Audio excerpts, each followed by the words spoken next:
Hi, hello, how are you? Thanks for stopping by. We're going to talk to some real people about some real things, maybe get some real laughs, maybe not. We don't care either way. This is the Working Perspectives Podcast. I'm Matt Lavelle, accompanied as always by my editor and producer, Tom Byers. We're bringing back our guest today, Jamie Yerk, for round 2 of the Jamie Yerk interview. You can find us on all podcast platforms and YouTube at Working Perspectives Podcast. You can find us on Spotify at The Working Perspectives Podcast, and find us on Instagram at Working Perspectives Podcast, and follow us on Twitter at Working P Pod. All right, so let's get right back into the interview. Here we go.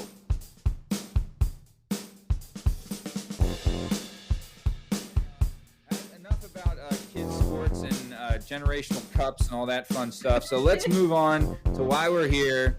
We're going to talk about you making that paper, chopping up that bread, doing your thing. So first job we have on the books for you, you were a bagger at a shop at a grocery store, right? I was. We won't say the name of the grocery store, but you were a bagger at a grocery bagger at the grocery store, age 15.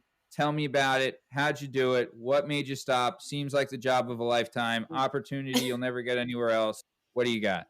Yeah, so I will say that this place is known for their cheap chicken Mondays. So coming in, the first thing, I always worked in the mornings. The biggest pro to working with them is smelling that rotisserie chicken first thing in the morning, 6 a.m. Yeah, Baby. it's a real treat. Like cheap chicken on a Monday morning. Oh, man. Yeah, I only worked there for a couple months. It was a good job. It paid the minuscule bills that a 15-year-old had to pay. I will say it wasn't great, though, being a young woman working there, because eventually I had to get moved to the bakery because there was a specific old man that would come in and leer at me every Tuesday. He would come at a specific time, always find my line. And eventually on Tuesdays, they moved me to the bakery. And I couldn't do anything there because you had to be 16 or older to do anything. But I would take the cookies and put them on the floor. Oh my goodness. So Wow. it was a great job. Girl's dream job. That sucks, man. How old was this? How old was this freaking creep? I mean, probably... from my 15-year-old perspective, he was probably 80. He may have been like 40 something. Who knows? How dare you? He could have been 20. No That's perspective brutal. there, but like me and Shake, I know Shake, he gets people staring at him all the time because he's just the best looking son of a bitch in town. But that's something I've really only ever had to deal with like 10 or 11 times, just old men staring at me while I'm bagging groceries. But for you, it seems like it turned into quite an issue. And it should be said, I speak from the men delegation. Listen, men, we all know. We all know that we have. It is a blink of an eye. We can turn into a full-on creep. We all have the capacity to do it, and we decide not to be creeps. And you know when you're being a creep. You know when you've crossed the creep line. When you're being weird. And most of the time, you get away with it too. That's the thing that we don't tell That's the other. shame. Yeah. We don't tell the other side of the population is that most of the time we get away with it. But you got to decide not to be a creep, okay? We're in it for the long haul. Yeah. And the last thing you want is some. How old were you, Jamie? 15-year-old. 15. A brand new bagger in the system, trying to earn her keep, work up the ladder, and they're shipping her off to the friggin' bakery because you are leering. You're leering. Just look at the magazines in the aisle, okay? They got the Look at Angelina Jolie getting divorced right there. Yeah. Anyway. Timely reference. Did he end up buying like a bunch of cookies every Tuesday then after that? No. He bought a wedding cake every Luckily. Tuesday. That's the best. Just become the bakery's #1 client. No, but luckily it was one of those things where my managers paid attention. They noticed it was something that was definitely not something that they wanted for their young employees, and they were able to make do. I started working there because it was just right around the corner from where I lived. Be honest. You were flattered that this 8-year-old. Oh God. Yeah, I was like, you know what? There's nothing I want more in this world than an old man thinking about my body. Oh my God. Leonard, come on. Oh my gosh. Absolutely. Stop. Yeah. No, I know.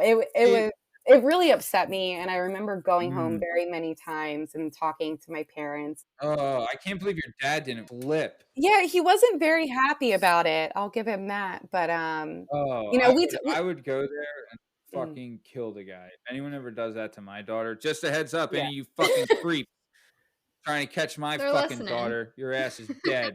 Yeah. We're here. Well, that's just. She's a baby now. This is now being submitted to the court case. 1.5. Yeah. You got 14 years of don't even fucking think about it. No, that's tough. That's tough from both angles, a parent's angle, your angle. But, also like Shake's saying, I'm happy that your managers knew that it was coming. Like they had to have Bagger Girl Frank or whatever the hell his name was. Like you couldn't have been the first one that he did. Yeah. They're like, God damn it. Juckin' geriatric Jerry's back and he's staring again. Golly, Yeah. But all right, so let's move on past that creepy bullshit. So you went from bagging groceries to then you were a cashier at CVS, and you were there for a couple years. Yeah. And that was basically your high school job where you used it to pay for your car and gas and all that gimmick. And right? Is that what you were doing? That's right. No creepy men there. That was pretty normal. Right. Again, I started working there. It was right around the corner from my house. Actually right across from the sort of down the road a little bit. But yeah, I joined down the road from the grocery store. Yeah, sorry, from the Cheap Chicken Monday grocery store. No name. No names. Yeah, so you can name a store. So working it's at CVS. Okay. Matt's very. I mean, it's up to you. Matt. If the guest wants to say the name of the place, they can say the name. Quick question. Do you think me wants to know that we're advertising where 8-year-olds? Guess what? Okay, how about that? Sorry, Mr. No, okay. I don't have an opinion on grocery stores, but guess what? They had a creep come into their grocery store and they shuffled off an employee to some other section because of it. Get him, Tom. It's time for them to own up to it. That's a good point. But wait, here's what I'll do. I'll just start from the top, and you guys can take your pick of what you liked. Well, it's not getting edited. So yeah, I started working at CVS. It was right down the street from the grocery store. And it basically, I just got my car and I just started this all-star team, and my parents told me that I had to pay for my own gas. And I don't know if we remember in 2006, gas prices were astronomical. Yes. So basically my entire paycheck went to paying for half of my car insurance and my gas for the car to get me from place to place. I had no free money. But it was a good job. Car? I had so I got it in 2006, and it was a 2000 Ford Escort. Right now is a great time to drive a new Ford. Now you can get $1,500 cash back on Ford Escort and Ford ZX2. Ooh, Ford Escort. What color? Wow. Minerva. Right. I already know the color. It was black. Yeah. It was black. It was the 2-door version. It was the sports car, and the license plate started with GTW. And I remember that specifically because my parents gifted it to me, and my dad said, "Look at the license plate; it's get to work." I like the more and more I hear about your old man, the more and more I like it. Yeah, he's an awesome guy. Yeah. All right. Good. So cool. And what was the car had a name? Is that right? Yeah. Oh my God! Minerva. Probably Minerva. She was Minerva. Oh my God! She was Minerva. Minerva from Minerva McGonagall from Harry Potter? That was bloody brilliant. Oh, thank you for that assessment, Mr. Weasley. Perhaps it would be more useful if I were to transfigure Mr. Potter and yourself into a pocket watch. That way one of you might be on time. We got lost. Then perhaps a map. I trust you don't need one to find your seats. That's exactly it, Matt. That's exactly it. Yep. All right, we've crossed the line. Here we go. Played by played by, what's her fucking name? Maggie Smith. That's Maggie Smith. Yep, Dame Maggie Smith. That's it. Professor Minerva McGonagall. Give it a goodie. That's it. Your boy here. That's right. Yep. She was an anamorphous, if in case you were wondering. I was, and thank you. Either way, you weren't. Yep, you weren't. You don't know about H-Pot. I'm a total Potter guy here. All right, so total Potterhead. Yep. Wingardium Leviosa. Whatever you're gonna do. That's it. Okay, so you had your kind of gimmick job there. Then you went to Babies R Us. Is that right? Yes. We've got a couple of Babies R Us representatives on this call. You're I've heard. That's it. From what I was told, Jamie gets the in at Babies R Us first. She then gets Jillian Michael a job, then Shake a job, and then Shake's deadbeat brother Kevron a job. Is that right? That's how it always happens. Yep, that's it. We started our own gang. Okay. We started a gang. So you were kind of there during college, so like during you would come back for holidays and summer and things like that, but then you're you're at school, right? So it's kind of like a seasonal thing. But they were there the whole time while you were gone, right? Right. So because you have to be. You were there. Go ahead. I was just gonna say you have to be 18 plus to work there. So I started once I was going into college, so I had to hide from them that I was going away to school.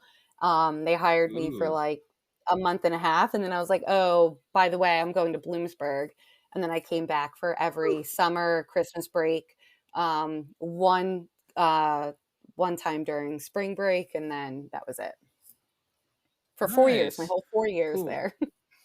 Yeah.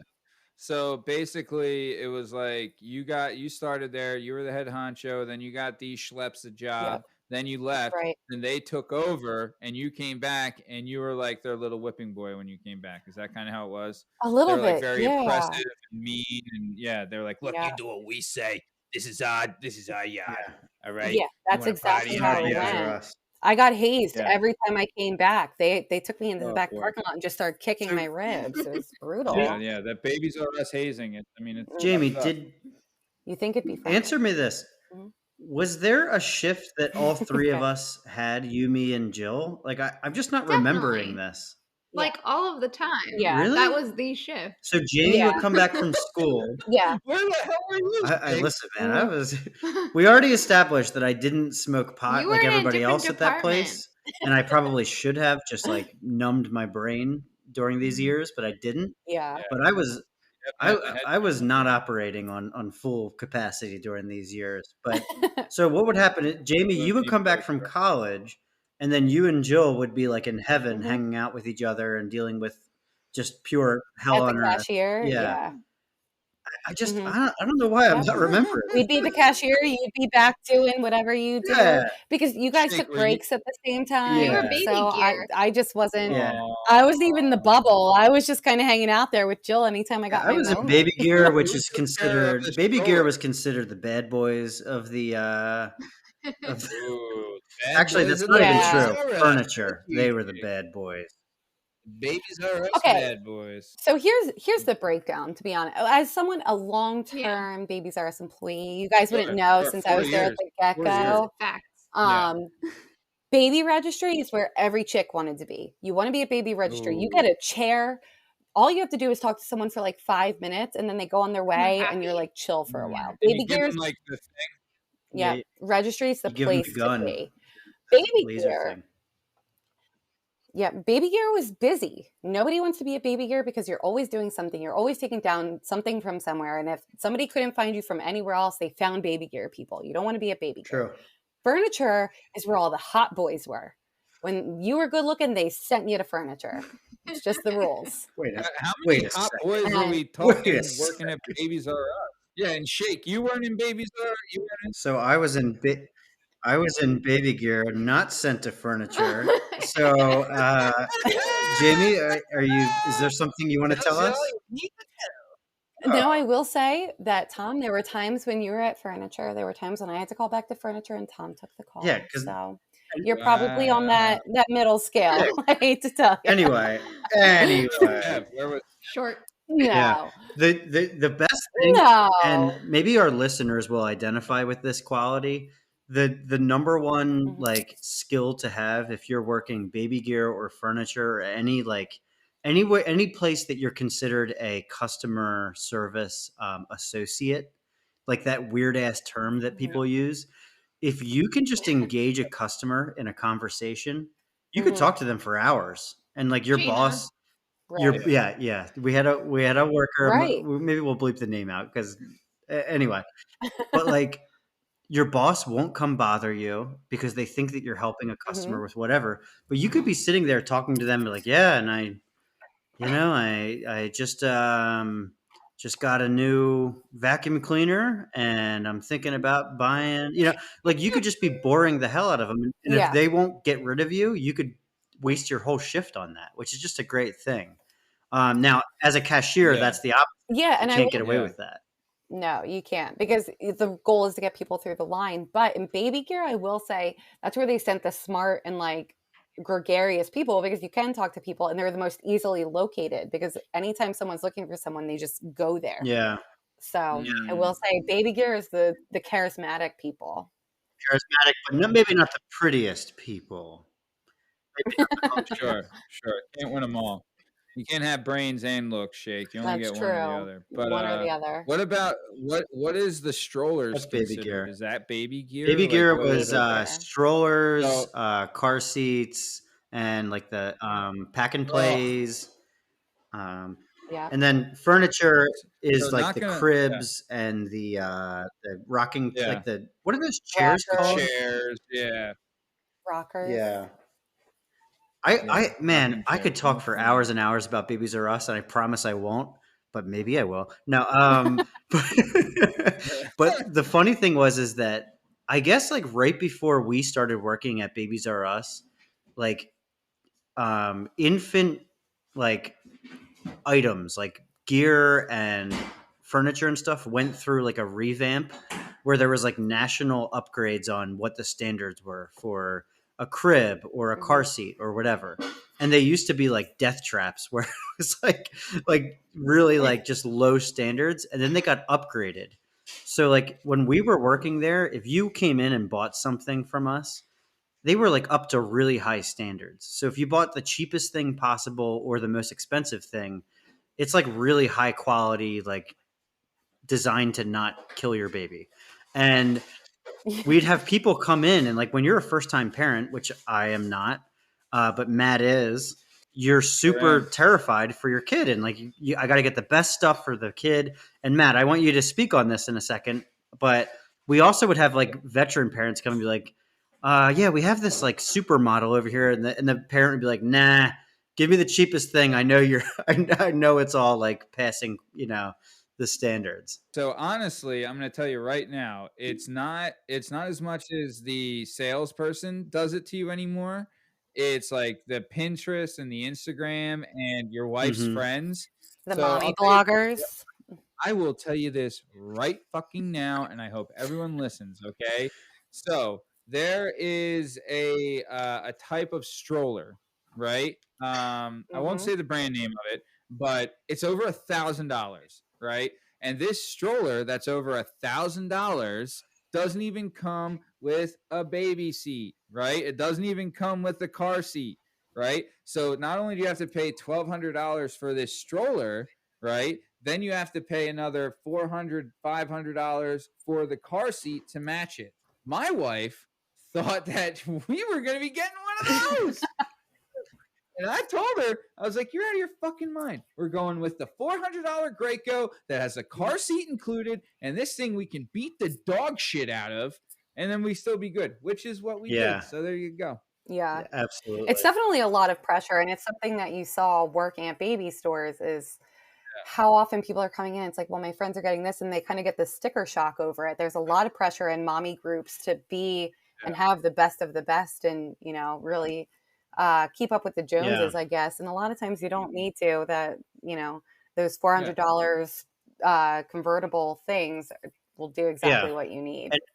And you only need it for however long. Yeah, like an infant seat only lasts up to like 11 months or something like that. So like, that's insane. And we always, me and the guys back in baby gear, we always talked about the two levels of like safety, which, as we just discussed, is if you're going to buy like a modern seat, it's going to or a modern piece of equipment for your baby, it's going to have all kinds of standards, making sure it's safe.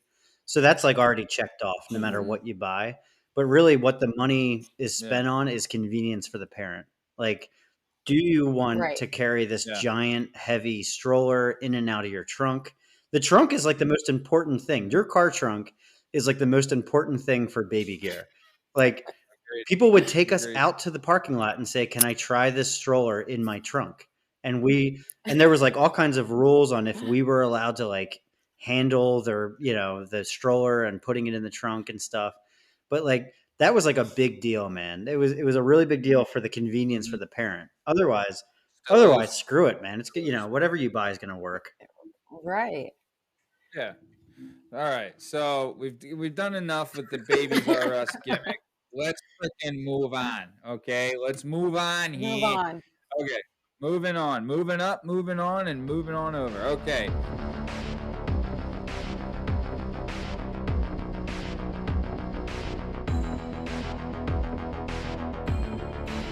All right, fans, time for a break in the action. We're bringing back our favorite segment.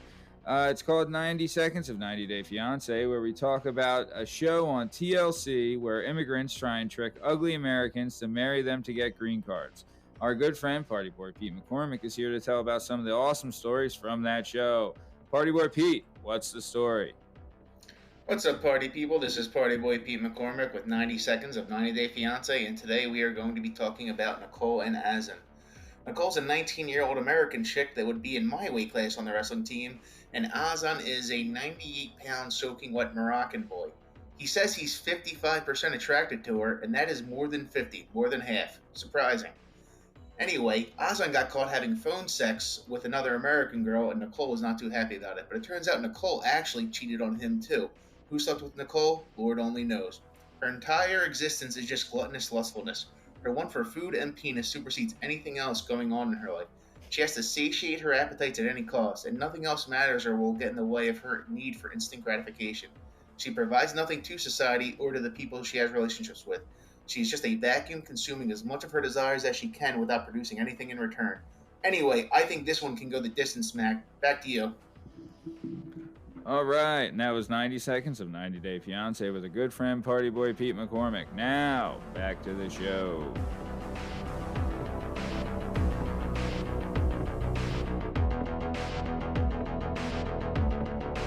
So, after you got done getting everybody a job at Babies R Us and kicking A and taking ends, you began as an intern for mortgage claims. Is that right? That's true. Okay. I filed paperwork for the claims department at a mortgage company. I'm kind of familiar with claims when it comes to like insurance, but what is the difference? Like, so what is claims with mortgages? Like, what does that entail? So it's been a long time since I've done this, but from my memory, claims for mortgages comes in after we've gone through the foreclosure process, and we are then going back and paying our our investors like REO vendors and people that have helped us maintain the property during the foreclosure process. So claims will come in at that point and be like, we've paid this much for this house that's been vacated for 5 months. And then the different investors or vendors will start paying us back. Oh, and then so you were like, so you were essentially like, they were like showing you the ropes while you were doing the paperwork. Right. But it was kind of like, you were kind of like it's almost like you're getting your foot in the door. You're kind of like eating some crow and like kind of doing the grunt work, but also learning a ton at the same time, right? Yeah, exactly. It actually was really beneficial to my career development from that point because I learned, kind of the bitch work of doing like a corporate job. I think everyone should do that. Yeah, but I also learned a lot about the mortgage industry at that time. I started doing this job as we were recovering from the mortgage bubble. So there were a lot of crises happening all over the place. And, we were still kind of in it at that point. So there was constantly things where it's like, okay, well, we can't do this anymore. There's new laws. We have to do this. So that kind of caught me up to speed on the heavily regulated atmosphere of mortgages. So, quick question for those listeners who aren't geniuses. What do you mean when you say mortgage bubble? Oh God. So this is not going to sound very smart because it's a very complex issue. But basically, what happened is we had a big period in America of financial security, and we were giving credit left and right for places, and people were getting loans for things that maybe normally they wouldn't have. And then it happened that we had this huge economic collapse, and people were losing their jobs. Or other things were happening and they just couldn't afford the houses anymore. So there was this big credit boom with not a lot to support it. And I'm sure there are other people with economic degrees that can explain it better than I can. But from my basic English major understanding, that's kind of what happened. We shelled it out and didn't get So it back. Matt, Yeah, back then, a couple of schlubs like me and Matt could have gotten a mortgage because they were just handing them out like hotcakes, like Cracker Jack. And then when the bill was due, we were like, "Oh crap, we're gonna split town and not pay this." And then there was a bunch of people who had a bunch of money invested in that, and then they got screwed over because the bill came due. Screwing the man. Yes. Right. And a lot of mortgage companies got in trouble for robo signing, where to kind of get themselves out of that bubble, they were just signing off on bankruptcy paperwork for people without actually looking through it. So they were just basically stamping it and passing it through and just stamping everything. So that kind of led to it. And that led to a lot of organizations having a lot of legal issues. So now this is where, as I mentioned in the thing, Jamie's intellect comes into play here, because what needs to be mentioned is, Jamie, correct me if I'm wrong, but you took this on right after college or during college or right after college? It was right after. And Jamie was an English major in college, which means she was a weirdo. And a lot, and as a she can spell bi-coastal. As a history major, I know the pain in trying to figure out how to have a career after you go to college for a degree that is, let's say, not exactly ideal.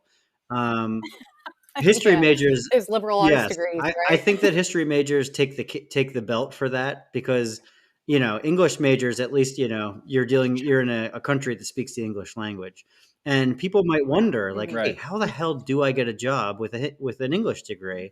And you have like a perfect example of that. For if it's what I think it is, my brain thinking you got a job in a company with mortgages and a bunch of contracts and stuff, and it was, you were able to use your degree in a way that actually valued the ability to look at contracts and verbiage and actually discern what it means. Is this correct, or am I off base here?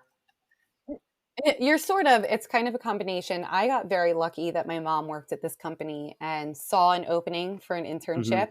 I applied for it. My mom wasn't very well known at the company, and I never put her down as a reference or anything. So I got this internship completely on my own.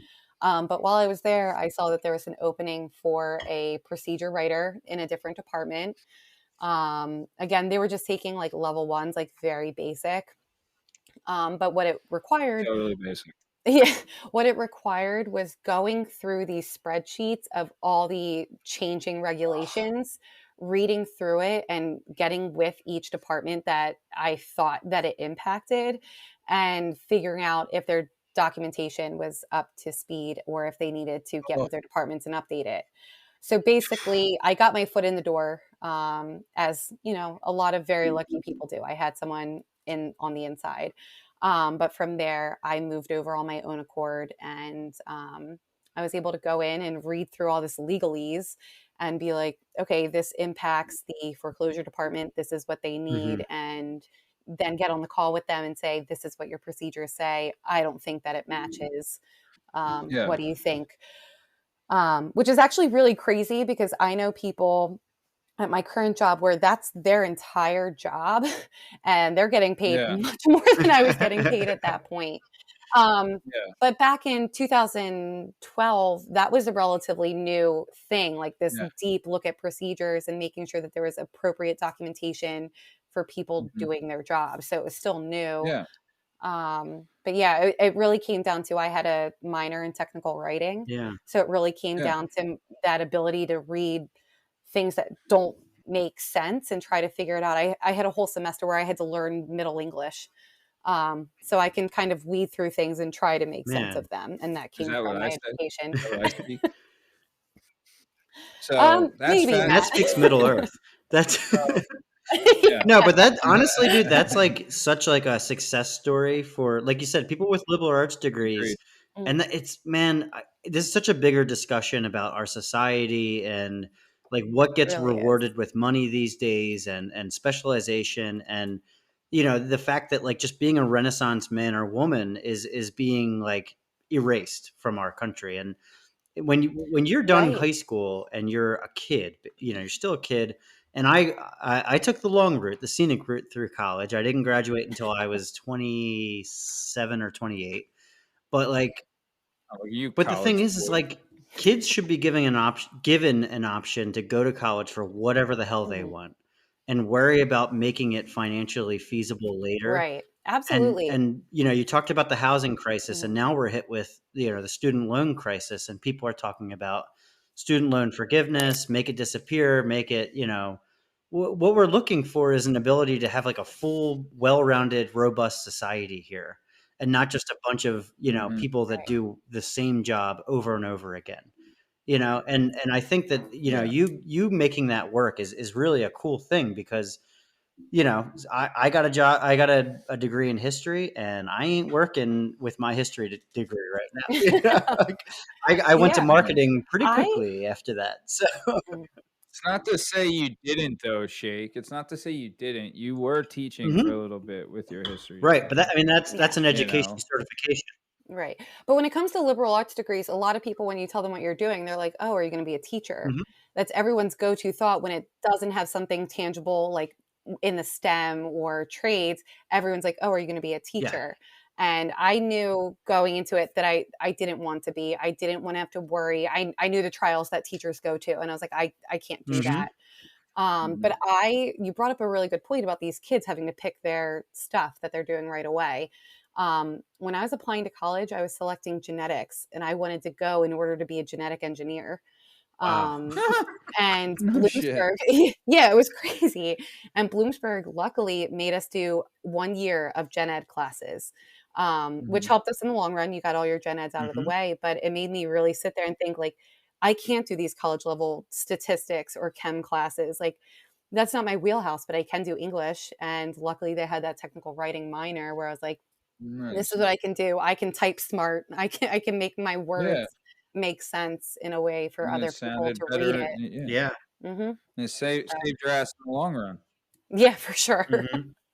That's awesome. Good for you. And plus, too, it's not to be said also that it didn't come with like work. Like, one of the things you mentioned is that your mom worked at the mortgage company before. She didn't get you a job. She got you an interview. You got yourself the job, and then you got everything else after that on your own. And don't forget that, because that's something you should be proud of that you earned. And college did teach you some things where it's like, it does teach you to be adult and accept responsibility, but it also like a work ethic has to be, I think everyone should learn a work ethic, because that's really what it is. You can be put into a mortgage place and taught anything, but if you're, and you can have like the highest degrees of whatever, but if you're a lazy shit, then it doesn't matter. You know what I mean? Like you can be someone that's been expelled from 2 high schools and put into somewhere, and if you're willing to work and commit, then you can do things. You know what I'm saying? So, all right. But enough of that bullshit. All right. So I'm just kidding. So enough of talking about that. All right. So you were an intern for the mortgage claims for like a year. Then you were full time for a year. Then they did some downsizing. Then the boss from there, right? She opened up her own kind of thing, and she brought you over, right? She saw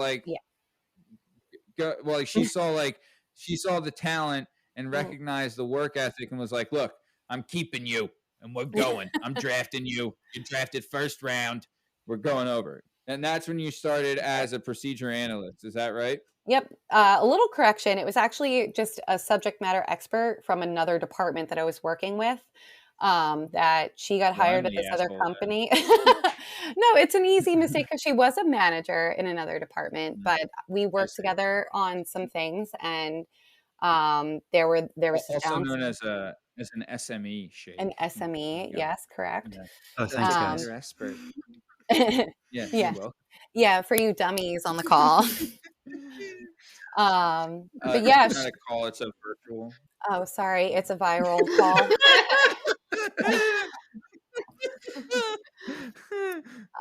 Okay. So, all right. Yeah, So, yeah, so all I the stuff. worked. So the SME, Yep, like, started a new thing, she. saw the talent, recognized the work Yep, ethic, and said, "I'm bringing this, BSD with me, and I'm gonna make her a procedure analyst." Is that that's right? true. She brought me over. I was her first hire, and I've been with that organization ever since. I'm now a supervisor of that department. I've been there for about 7 years, so I'm a supervisor now. Damn. I 7 currently, years. That's yeah, awesome. To become a supervisor in 7 years, you really are a BSD. Look at you. I try really hard. We were talking earlier about a work ethic, and Mhm. this is something I say to my team all the time. I can give you the tools. I can't make you want it. Yeah. And Yep. I wanted it. I wanted it really hard. And part of that is because I'm very competitive. There were some other people in my department that, we were all going head to head with each other.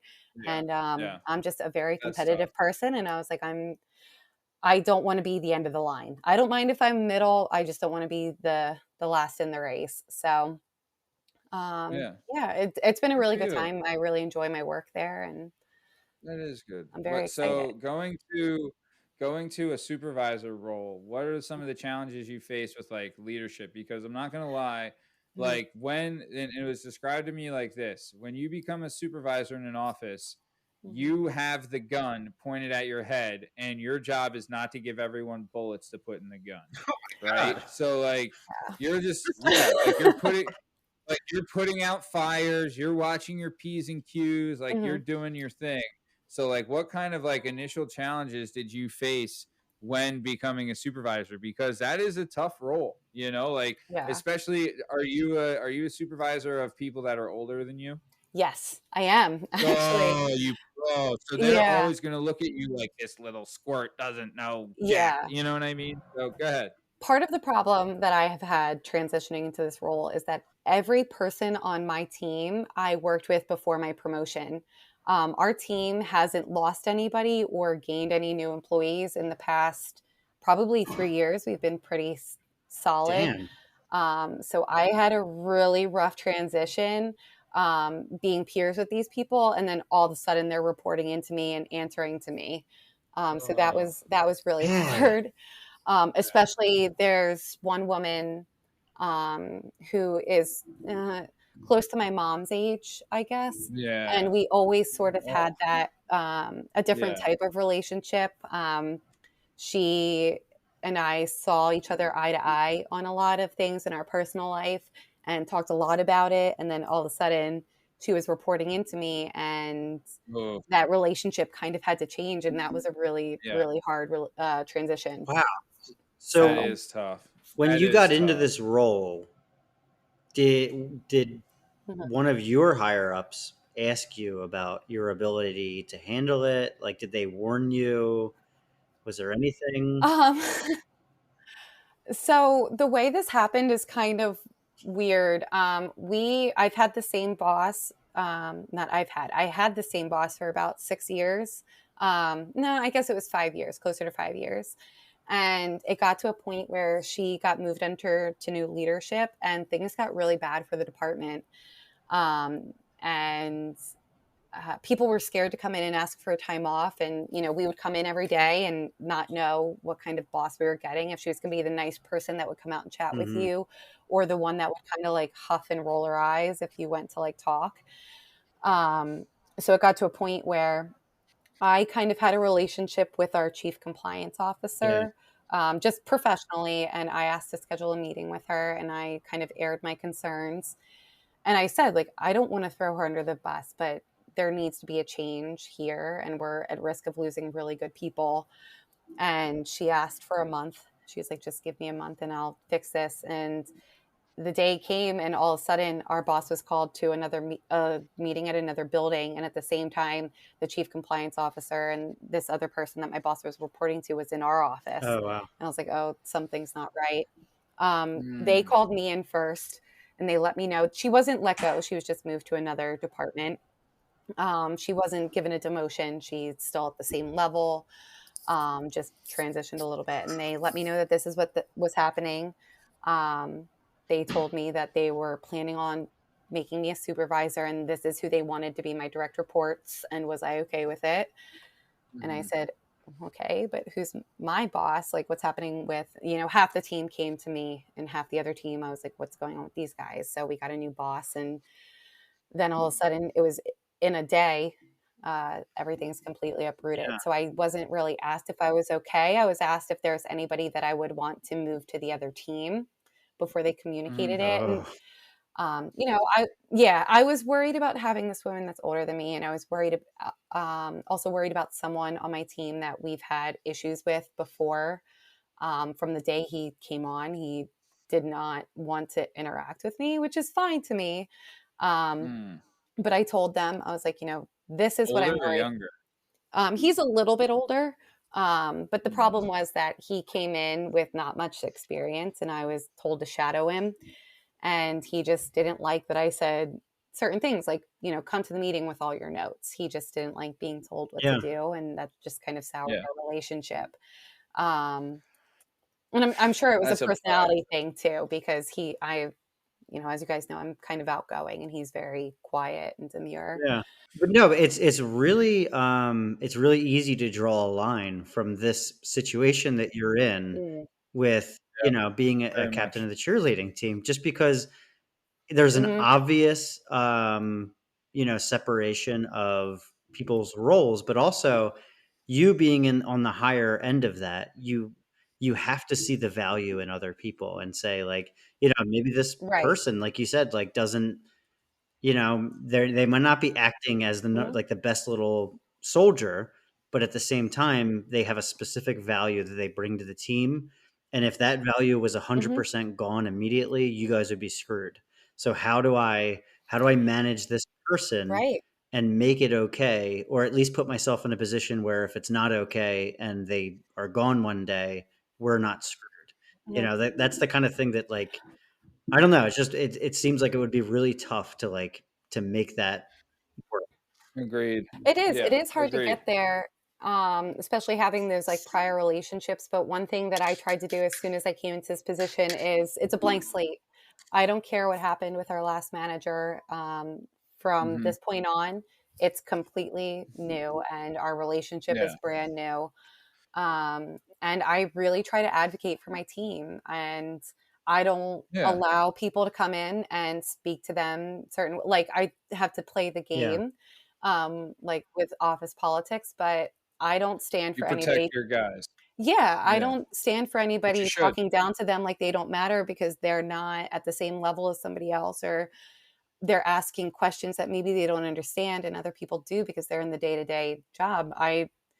It's my job to protect them from that, and it's my job to stand up for them. And I think that has helped me come a long way. Good. They see that you have their back, and that's huge. Coming from someone, knowing that your supervisor has your back and is willing to go to bat for you, that I'd say that means a lot. And that's and that's in any role, and knowing that you have that, they must be because there are some supervisors that they'll just throw you right under the bus. Right. They do not care. But knowing that, like, you'll take the heat and all that stuff, that's a sign of a good leader. And that's good for you, good for you. Yeah, I really try.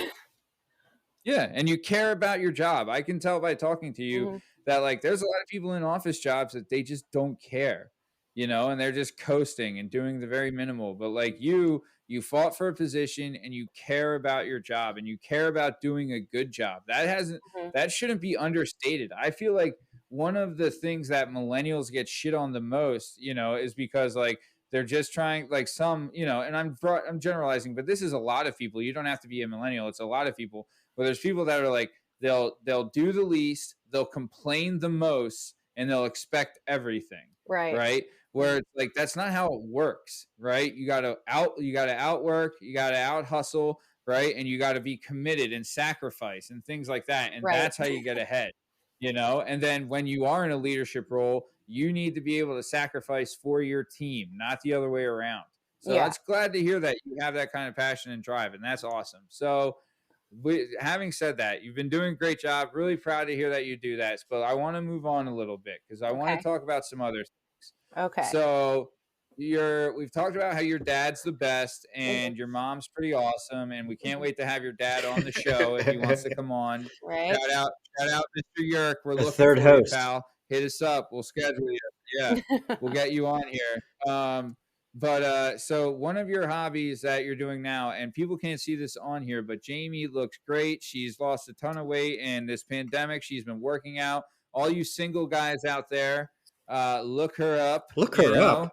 She's ready. You can find me on Instagram at Jamie Yerk. Hey, there you go. It's not the yellow pages, but I guess. Yeah, she's single and ready to mingle. But so she loves working out, reading, and she's been doing some painting as of late. Jamie, please tell us about the painting. What got you interested in it, and how's it been going so far? So I've been watercolor painting. I've started maybe a year ago at the beginning of the pandemic because I needed something to kind of keep my mind off of living alone. I'm not good at it. Yeah, I'm not good at it at all. No one is. No one is good at painting. It's all bullshit. I've been to the Philadelphia Art Museum and all this happy horse shit. I saw Cezanne's exhibit. Fucking Cezanne, right? Don't talk Went smack in there, on Cezanne. all of it sucked. All of it. You lay off my sucked. Frenchman. I never looked at a painting. Was looking at the painting, right? And I'm like, wow, I paid $100 to see this. Like, I mean, also, can you, either way. So not impressed. Some artwork, maybe there is some artwork that's good. I have yet to see it. But then again, I'm not an art connoisseur. All right. But either way, Jamie, I'm sure your pictures are fantastic. What is the best one you've drawn so far? I've done a snail. Oh my God. So I'm very proud of my snail. Yeah. What did you name the snail? Oh, I didn't name it yet, but I feel like I should now. Wait, did you not name the art piece?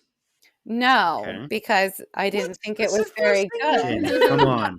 I just didn't think it was very good. The best work is a snail that you don't think is good enough to name. It's not. Name the damn snail I'm telling you, and the artwork. Fellas, I'm telling you, and lady, my goal is to one day get to a point where I'm painting a tree that looks like a tree, where somebody could look at that and go, "That's probably a pine tree." That's my goal. Tree right there. Yeah. Well, so just to give you so just to give you like a guidepost for my skill there, I don't paint trees that look like trees. You need to agree to this right now that you will provide a photo of this artwork so we can put it on our Instagram. I for sure will. And we will influence you into a career in art. Yeah. Oh my gosh, I'll start selling them on Etsy. And you're welcome in advance. In wrestling terms. Yep. Thanks. Thank you. To the dozens and dozens of the Working Perspective podcast fans. The Working Perspectives podcast on Instagram. Oh my God. On Instagram and on YouTube and all the podcast platforms, on Spotify, Working Perspectives podcast, on Twitter, at Working P Pod. Yep. Come find my snail. This is oh boy. This is sense overload. Out there. Sensory overload. I'm gonna bring this back onto the rails real quick. Speaking of artists, and Matt was saying that there's no good painters out there. I want to mention a little someone real quick because I've been waiting to do this for a long time.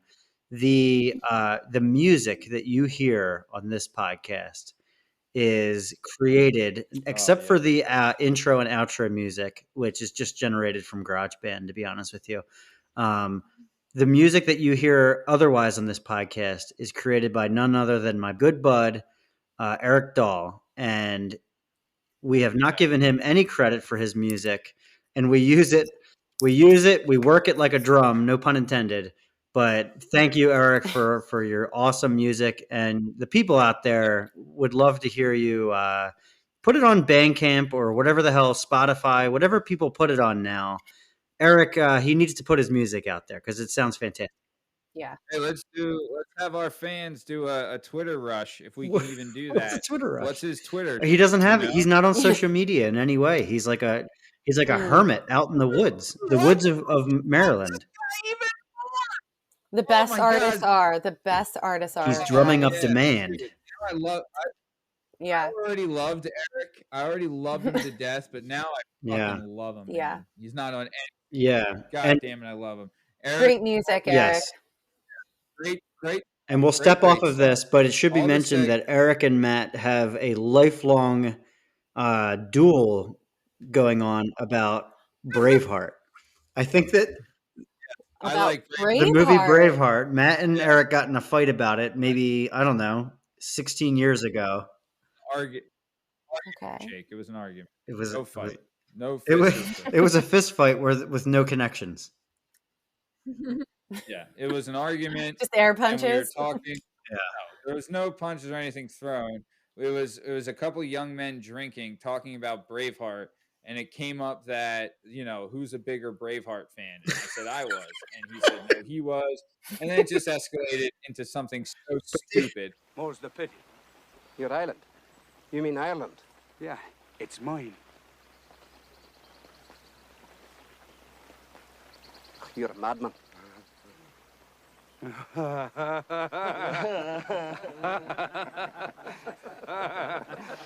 come to the right place then. But I mean, to be fair, I am a bigger Braveheart fan. I don't know. Matt, do you remember what his argument was? This is great. His mom is an obsessive Mel Gibson fan, and has on VHS every Mel Gibson movie since the beginning of time. So great woman. Yeah. So he was obviously early on the train of Braveheart, which I guess we all were. Braveheart didn't really sneak up on people. We all were? No. Except for Joe, who probably hasn't seen it.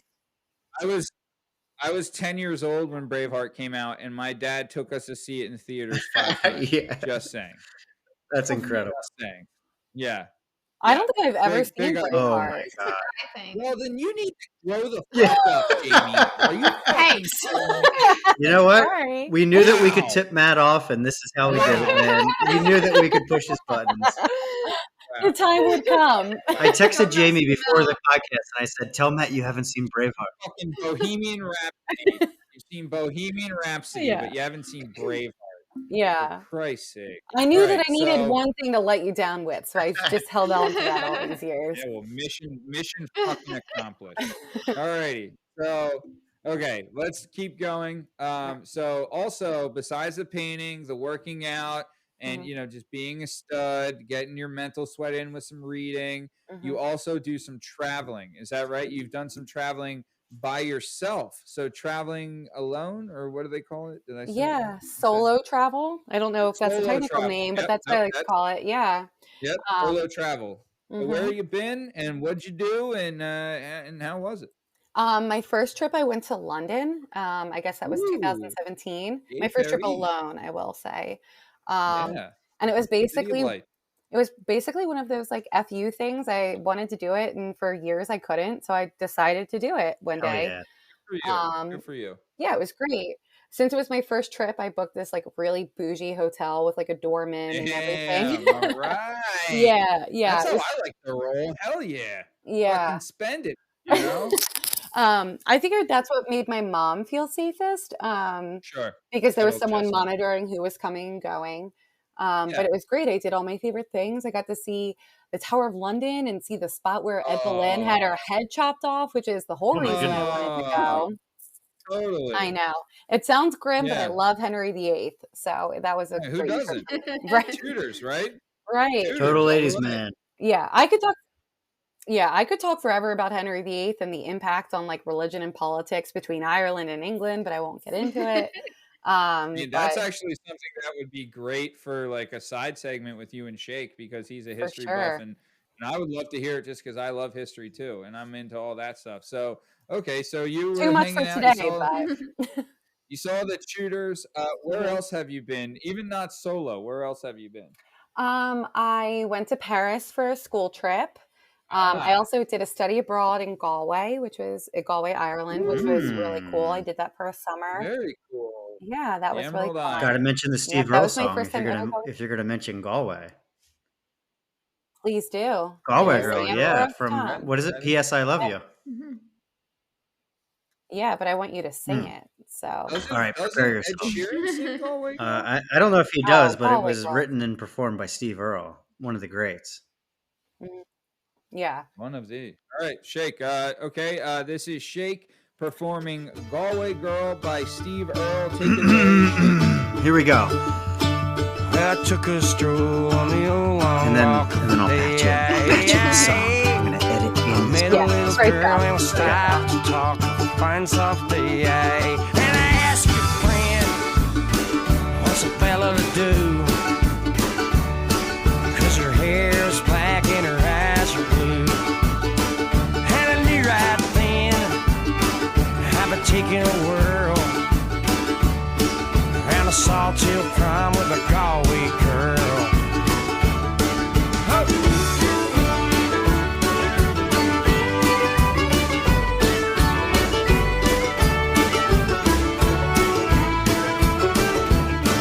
We're halfway there when the rain came down on the day. Cast me up to her flat downtown on a fine soft day. And I asked your friend, what's a fella to do? 'Cause her hair was black and her eyes are blue.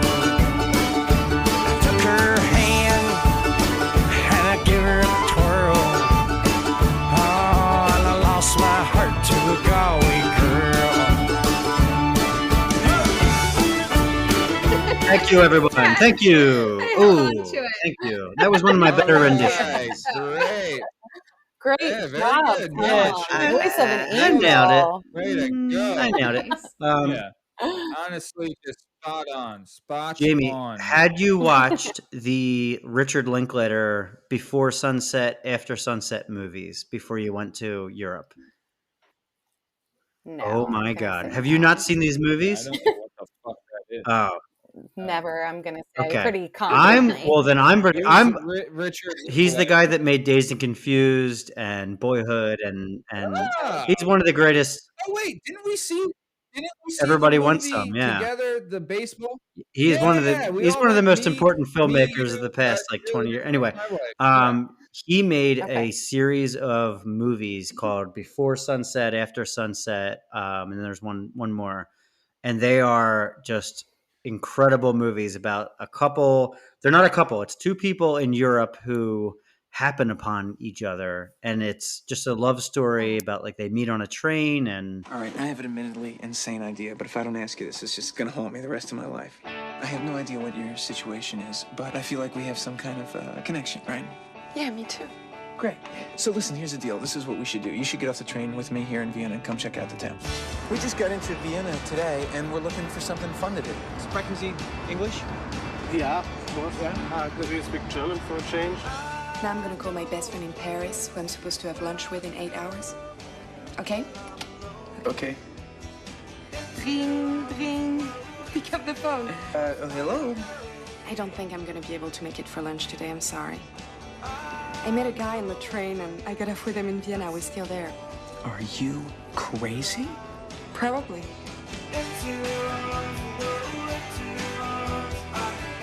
Will they, won't they? It is not. Sounds like every girl's dream. It is not. It's Ethan Hawke, who also is every girl's dream, and Julie Delpy. Love Ethan Yeah, and I like to feel Julie Delpy is her name, I think. She's an actress, working the acting gig. But it's considered a really, really revolutionary love story, because we've all you know, we've all seen the rom-coms, and then this thing takes it to another level. Anyway, recommendation, people, listen, watch these movies. Oh, that's truly dope. I've got a list of things to watch. I'll have to throw it on. Watch it before. Yeah, Braveheart. No, watch it before Braveheart. Before Braveheart. It's going to go before Braveheart. Well, Braveheart's also a 2 VHS set, so you know these movies are a little shorter. I mean, does anyone have that? I mean, I feel like I know the basic of Braveheart. Sorry, Matt. Moving on. Yeah. Okay. No, you can. Yeah, the basic of Braveheart. Sorry, the basic of Braveheart. It's the story of Queen, right? Like Freddie Mercury and.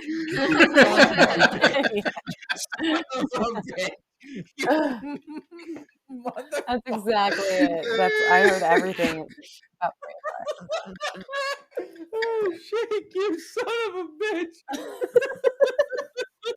Oh, that might be the funniest thing you fucking said. God damn you! No, it's the story of a rebel with a heart and a warrior poet and a guy with a red hair that fucking swang and acts like a motherfucker, and it was awesome. And an Irish guy named Steven who was really cool. It was great. It's his island. Okay, so either way, we're moving on. Yeah, we're moving on, right? And now we're gonna get to the hard hit shit. All right, this ain't for the weak at heart. Strap up, nut up or shut up. We're getting to some questions. Are you ready? Yes. Okay. First question is, what was your favorite movie at the age of 10? Mary-Kate and Ashley's Billboard Dad. Mary-Kate and Ashley Olsen are back in their ultimate California adventure. What's the nap? Gleaning at the beach, hanging by the pool. He's a hunkosaurus. And finding a dream date for their single dad. A personal ad on a billboard? The whole city would see it. It's matchmaking the way only the Olsens can do it. Very hip, very now, very cutting edge. Don't miss the fun. Don't miss the excitement. Don't miss the laughs. I'm liking this. Mary-Kate and Ashley Olsen star in their most awesome movie ever. That's so cool. Billboard Dad. So. No. Whoa. Whoa. Yep. Whoa. Blown away. Blown away. So Full House, big Full House fan. Yeah, for sure.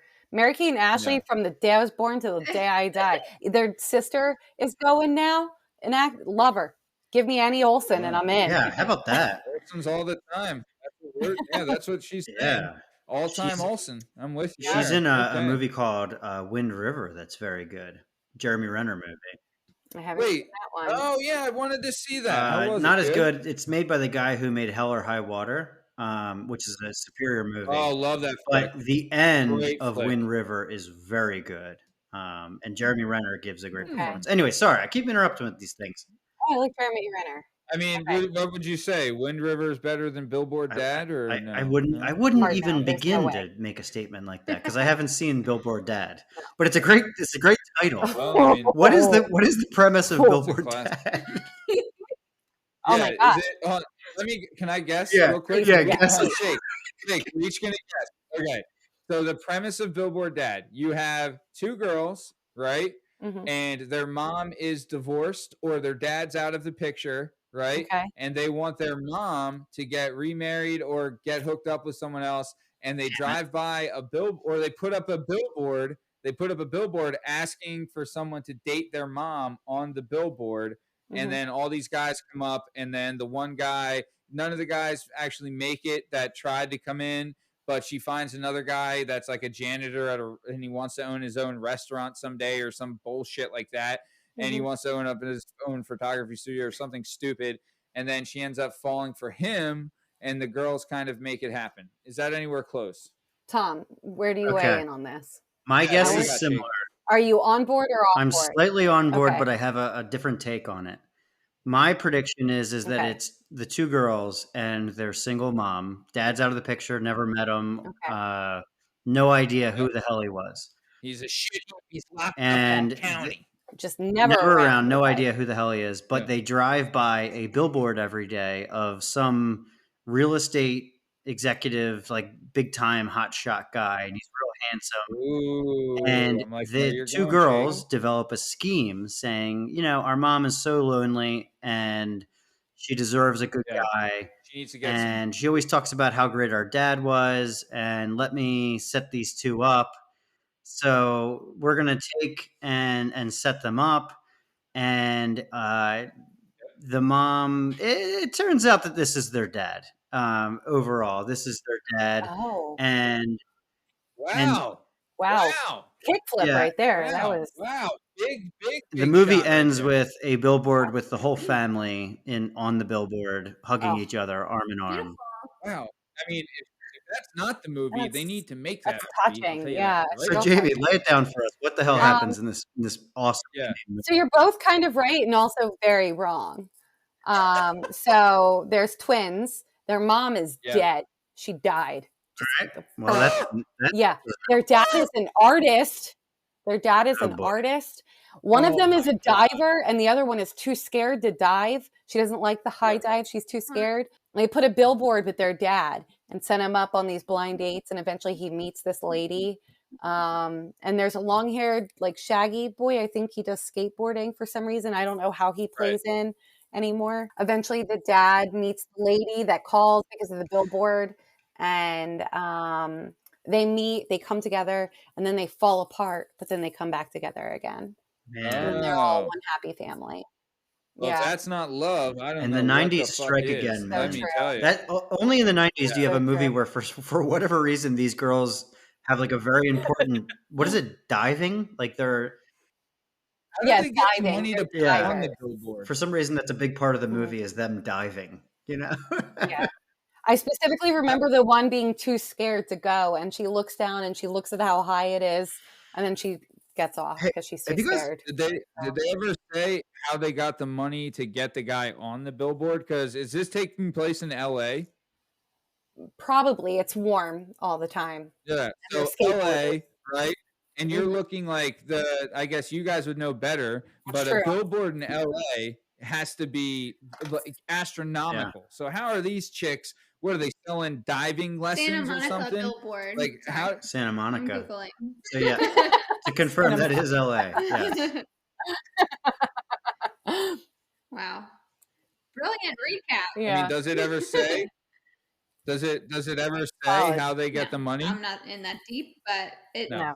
Just because their dad is a rich artist. He's a sculptor. He's like a really successful artist? Oh, I didn't know that. Okay. I'm Yeah. picturing him like in like a garage. Jamie, no offense, but I'm picturing No. him He's painting a called the snail in the garage. He probably sculpted a snail. Oh, that's right. He's a sculptor. Sorry. Ooh, little Swayze vibe going on there. Yeah, a little ghost action. I'm sure that's what he was looking for with a dead wife.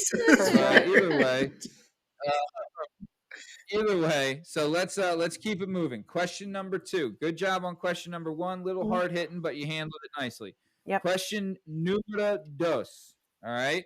What is your favorite movie right now? Mamma Mia with Amanda Seyfried and Meryl Streep. Mamma Mia. That one. Yep. Here we go again. Whatever. For sure. It's got Pierce Brosnan, Colin Firth, Stellan Skarsgård, Christine Baranski, Julie Walters, megastars. Just basically saying like, hey, it's okay for your mom to sleep around and not know who your dad is, right? Isn't that the premise of the movie? Well, basically, her daughter's sad that she doesn't know her dad, but then at the end, she's like, I love you. I accept whatever you did. And these all guys are like, I don't have kids. I'd love to be your dad. And they all just accept all being her dad. It's about, They just have like a big group kind of thing. Yeah. Group orgy. I mean, it's really about the relationship between a mother and a daughter. And anybody that knows me knows how much I love my mom. Shout out. It's a very... Shout out DJ Y. Shout out Mrs. Yerk. DJ Y, yeah. That's right. DJ Y. Is that your She's a mom? professional DJ. Yep. DJ Y. Yeah. All right. Well, she's coming on the this ones and week. twos. Yeah, I mean, I told her, but no, it's a great movie about the relationship between mothers and daughters. It's set to the soundtrack of ABBA, so where could you go wrong? So, right, obviously that's just a. all right, I'm about to commit a Obviously. major foul here, but Please do this. No, they don't go to Greece in this one, is it? That's a different movie? They're in Greece. No, they're in Greece. Traveling Yeah, it takes place in No, Greece. what about My There. Big Fat Greek Wedding? Isn't that one as well? Anyway. That takes place Okay. in New York. That's All right, so they're just Greek. Oh, okay. Yeah. So in this movie, Mamma Mia, they are Americans who go to Greece on like a vacation, correct? Yes. No, not on a vacation. They live there. They're Americans in who Greece. move to Greece to live there. Yes. Yeah, and they have their own private island in the Mediterranean, right off the coast of Greece. Is that correct? Yeah, I wouldn't say it's private. It's just a small island. I will say there is a sequel called Mamma Mia, Here We Go Again that kind of gets into the backstory of it. So, yeah. Yeah. Both great, solid movies. Both solid movies. But I think I've seen the beginning of this movie. Up until the point where Pierce comes into play. I must have missed out on the second half or something, but I always think about movies like this, and it's the truth with rom-coms, and it's the truth with horror movies, where the beginning of the movie is very like idyllic, and it's like lovely, and like, oh yeah, we have this wonderful home, it's up in the woods, and then it ends up being haunted or whatever. But like the beginning part of it's actually awesome. And in this movie, they're like on they're not on a vacation. You're saying they're living there, but they're on like docks and stuff, right? Like, aren't they like pulling up in boats and stuff? And I always think like, man, can you imagine how much it would like in reality, like how bad I would be at visiting Greece or at living in Greece? Like, there would be so many like non-romantic, non-fun parts of this. Just me complaining about something, like a bad cab driver. There's a lot of olives or something. Oh, it's Olive City. It has to be Olive Mania. It's olive all your life. Me complaining about the olives, probably. Yeah, if you don't like olives, what even? That would ruin a Greek vacation. Now, and Matt has ventured to the Aegean. He has sailed these seas. I was actually at the Adriatic. Adriatic Sea. I made a what was the term Matt used? Grammatical. I made a grammatical geographical mistake. Anyway. so anyway, Matt, tell us, man, what was it really like traveling these beautiful seas over there in the eastern part of Europe? Honestly, if I would love, right, and I would love to have the money to do this. If I could, I would open up an all-inclusive resort on the Adriatic Sea in Albania, right? The food is fantastic. The weather's phenomenal. The people love America. I mean, they're just great people. Their whole culture is like, no, we want to be known as being very hospitable, very respectful, very nice, right? The culture itself is very morally strong. I've talked about this on other episodes where it's like, you could be Leonardo DiCaprio, go there, and you could go out and like, I don't care who you are, right? Brad Pitt in his prime, whatever. You're not getting a one night stand in Albania. They just don't play that. Like, they're very much morally, like, you need to like know the families and everything like that. But then as far as like, I'm a big history guy. They have more castles and more culture there than they know what to do with. Like, they have like, I went to like 3 castles while I was there and I didn't even hit a quarter of them.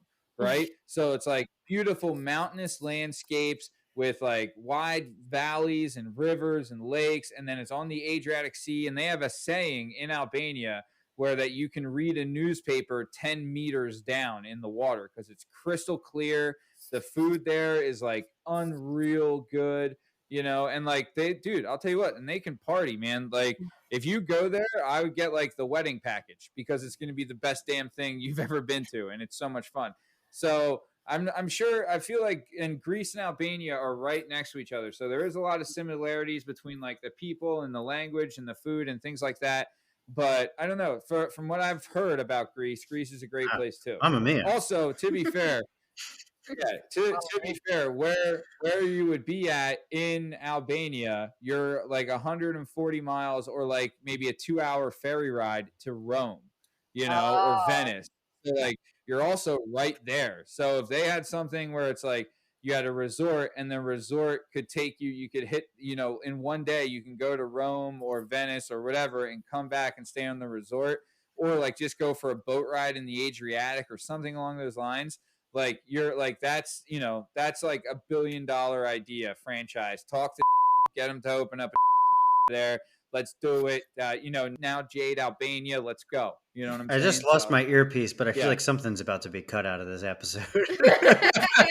I just heard a word that I am pretty sure is not going to be in this episode. But anyway, Jamie, in your travels in Europe, did you head down to the Mediterranean or any of these parts, or are they next on the list? Not yet. No. I was actually just talking to my mom about this, about where I would go next. And I'm thinking somewhere Mediterranean, either Italy or Greece, somewhere like that. I would love to see the Mamma Mia. I'd love to see. That's a good idea for like a thing, right?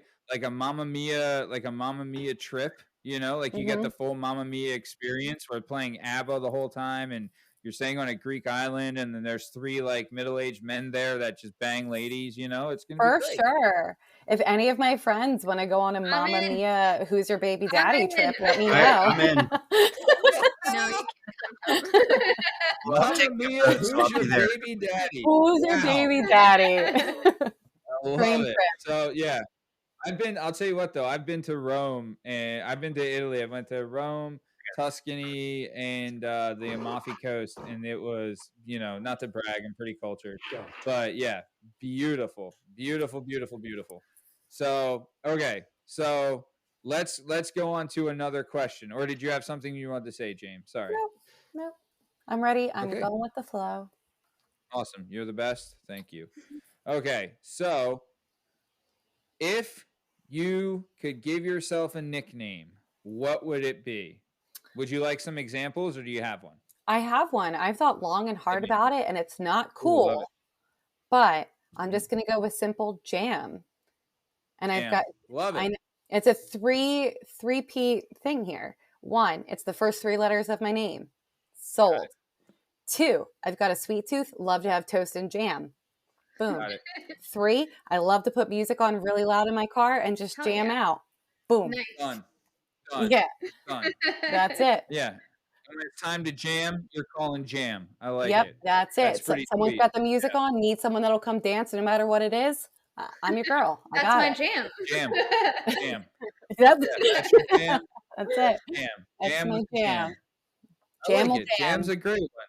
Yeah, Yep. Jam's a great one. All right, good. Easy to spell too. So for us idiots, I can get it done. Okay. For the dummies on So the call. yeah, let's keep it going. If you could host a TV show, what TV show would you host? And it can be real or made up. But go ahead. I wanted to make up one, but I think I'm going to go simple, and it's going to be Jeopardy. And that's because I love fun facts. I love seeing people and making them feel happy when they win. So I'm going to go Jeopardy.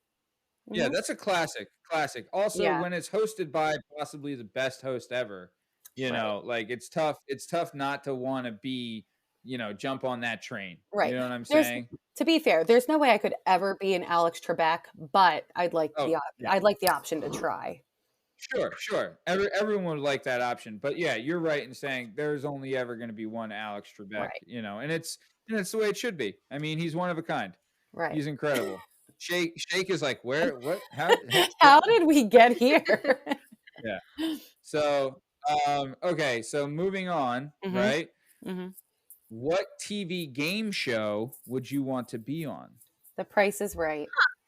I don't even want to win. I just want to play Plinko. That's all I want. Whoa, you don't want to spin the wheel? I would be okay if I didn't. I just want to play Plinko.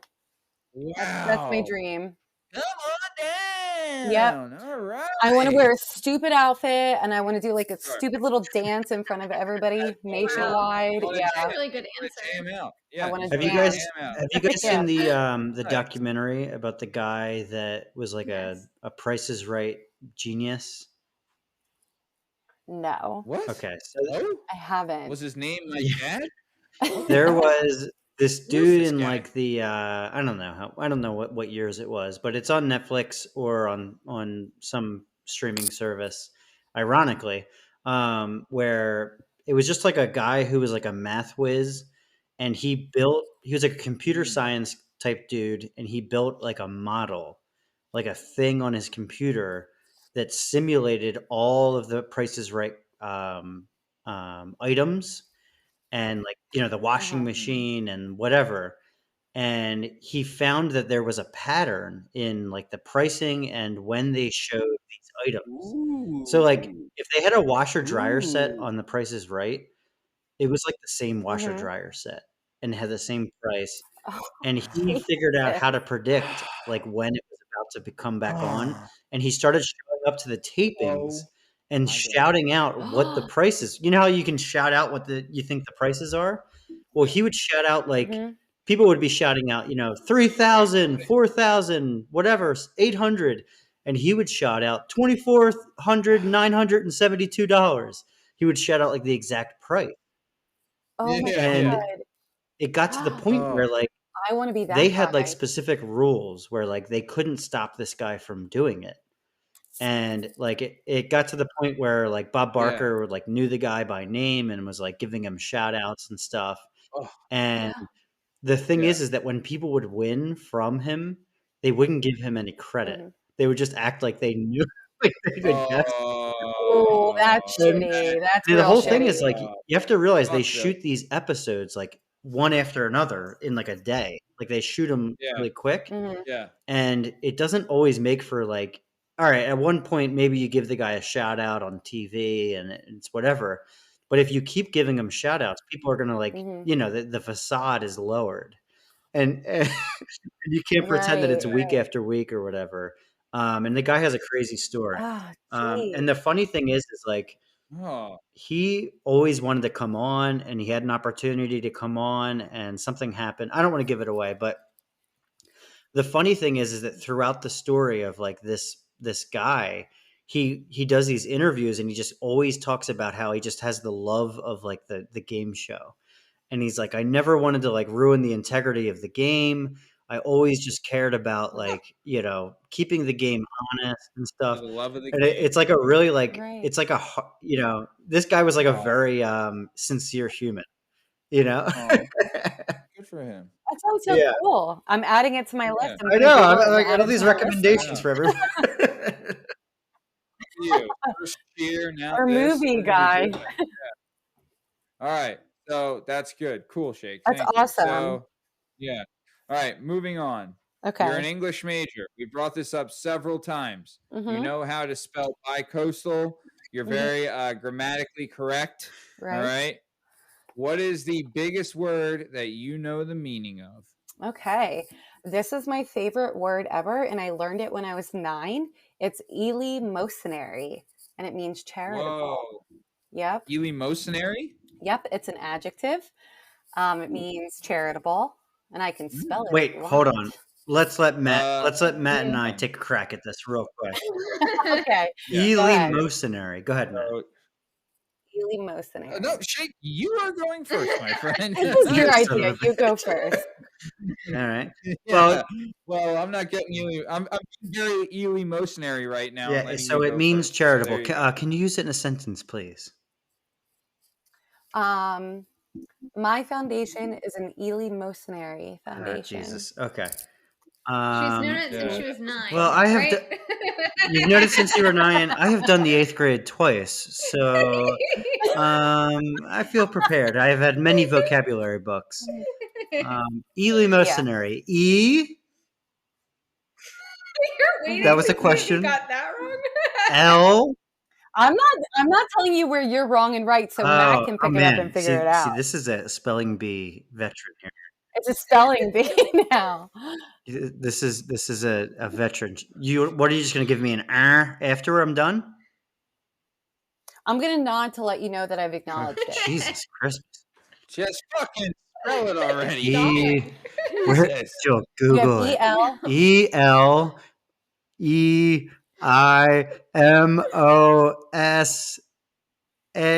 ELEIMOSANARIY. We're going IY there. I thought you were going to trick me. That's the only word in the English language that goes IY. And I knew it. IY. I saw it coming a mile away. It makes sense. All right. It's intuitive. All right, Matt. All right. All right. You ready? Yep. Okay. All right. ELEEMOSYNARY. Done. ELEEM. OSYNARY. You Googled it. Okay, we're looking at Matt right now. This is the most guilty human being I've ever seen. No, I didn't. What? Yeah, all right. I fucking Googled it. All right. You Googled it. 3 words already wrong on this podcast. I knew once we got to double. double E, I was like, no, there's no way he guessed This is that. a bullshit word. What is it? Charitable? Yeah. Charitable. Eleemosynary. Yeah.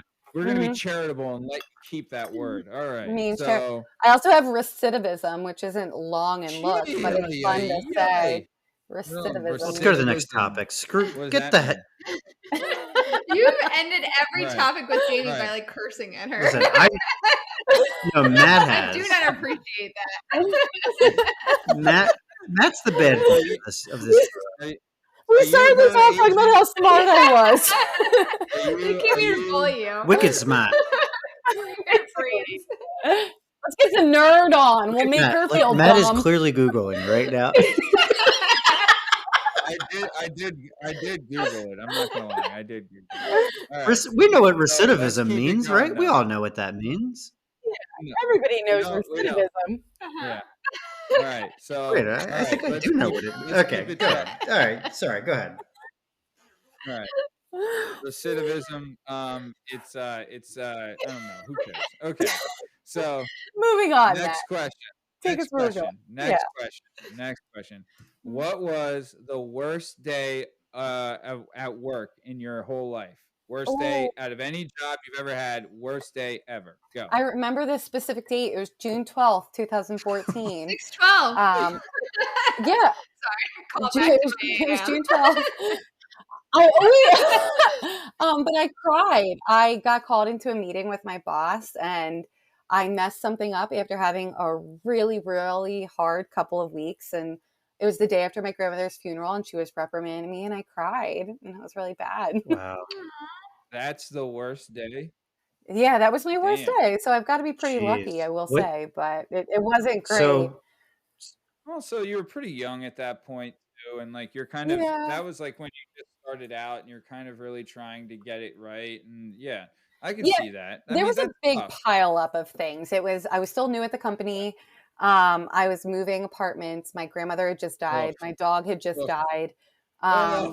I was going through some other medical stuff at that time. Man, and that sounds like a lot of recidivism. It was a ton of recidivism. Did your boss get caught off guard when you started crying? Like, did they say like, "Oh God, never mind, it's okay"?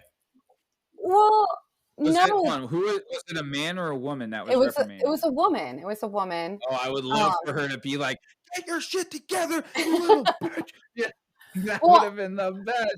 Part of the thing that got me too, like thinking back on it, is she knew exactly what I was going through, and she was actually the one that like made me feel guilty about taking my full bereavement leave. So I ended up feeling the pressure to come in the day after her funeral. And then she reprimanded me for something that happened like a week before, and it just wasn't great.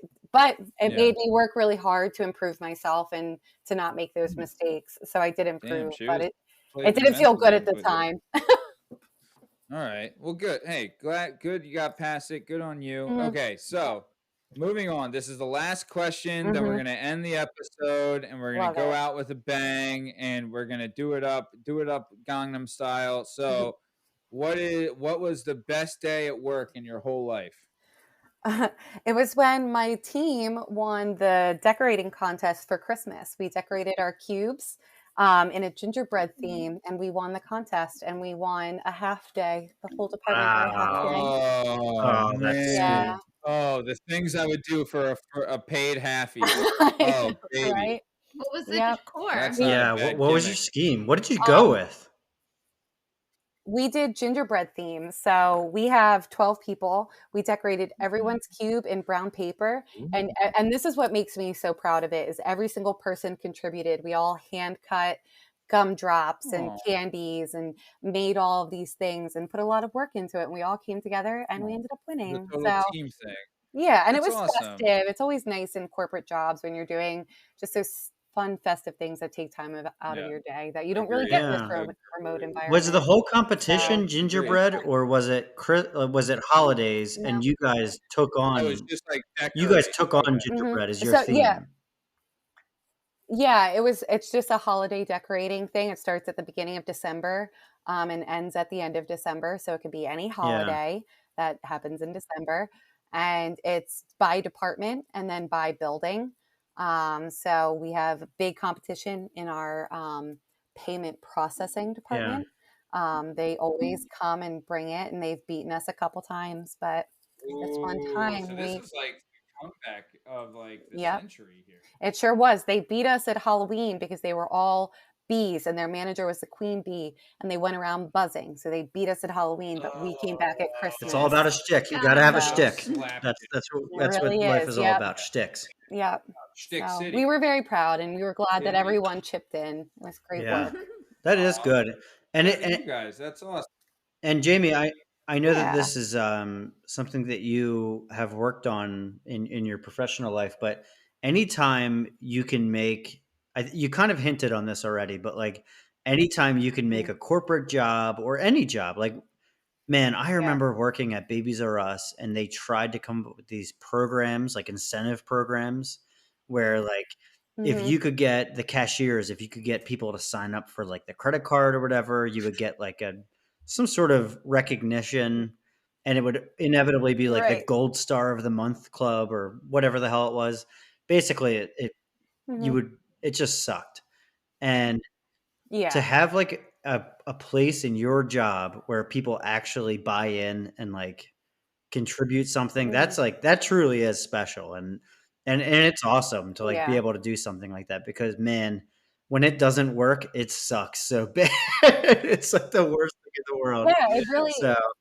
Yeah, and I know that we're at the end here and wrapping up, but like it's something that my organization takes very seriously is their employee engagement, and they have a ton of programs like tuition reimbursement, which is something I'm taking advantage of right now, and these internship programs and all these things that they're doing to really try to make sure that employees feel like they're valued and wanted here. And it's something that I appreciate for sure. Yeah, that's what these companies should be doing, man. It's like a tax write-off for them, you know? Yeah, definitely. Yeah, and it's something they should be doing. It's something that's like part of building the culture, and like, you know, a happy workplace is a productive workplace. Right. But good. All right. So really, really took a lot of your time tonight. And Jamie, I can't thank you enough. You've been just the best guest. And Jillian, Michael, you've just been the best guest host. And can't thank you guys enough for coming on. Shake, anything you want to say? I have nothing to say. Stay safe, people. Hang in there. For you people on the East Coast, I've been checking in with my parents. You've been blanketed with some snow. And I assume it's been no pain at all. I assume you people just enjoy the snow and it doesn't bother you at all. And you just get to enjoy it like it's a lovely, just something to just make the day a little brighter. And out here in California, we're really jealous. Yeah. So enjoy yourself. Yeah. Oh, I bet. Anyway, this is the worst time of year for the East Coasters. Mid-February, well, really January through February sucks major wang. So just enjoy it, guys. Major wang. Spring's coming soon. You'll be in some beer garden. Hopefully, we kick this COVID thing right in the urethra, and we're done. That's a real nice. That's for you. That's for all the families out there. For sure. Jillian, Michael, do you have anything to say before we go? I just wanted to say you're welcome. No, thank you. Thank you again. A real honor. Jam, what do you got for us, Jammer? Hi, I just want to say thank you so much for having me on. It's a real honor to be on here with Lansdale's finest. So. Lansdale, Land of Free, Home of the Brave. That's it. Oh, thank you.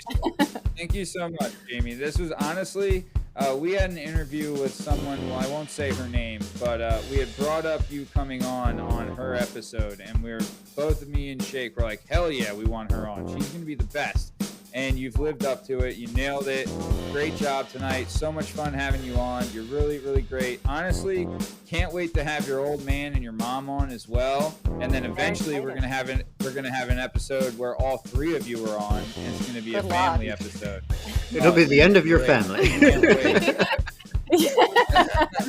And that's the end of the Yerks as you know it. Yeah. So, no, this was great. We really got a lot of great stuff out of this. Thanks so much for hanging out long with us. So this has been the Working Perspectives podcast. Thank you to Jamie Yerk and Jillian Byers for coming in. As always, I'm Matt Lavelle, accompanied by my editor and producer, Tom Byers. You can find us on all podcast platforms and YouTube at Working Perspectives Podcast. Follow us on Instagram at Working Perspectives Podcast. Join us on Twitter at Working Key Pod. And if you'd like to be a guest on the show, hit us up at workingperspectives@gmail.com. All right, that's the end of the show. Stick around for the ad read. Thanks. Bye. Do you have a message or a story inside of you that you've been waiting to tell? Have you always dreamed of writing a book, but are intimidated by the complexities of the book publishing world? Perhaps you want to use a book to launch your public speaking or consulting career. If so, please reach out to Scott and Bell Publishing, located right here in beautiful Philadelphia, Pennsylvania. Scott and Bell Publishing handle all genres and authors with all experience levels.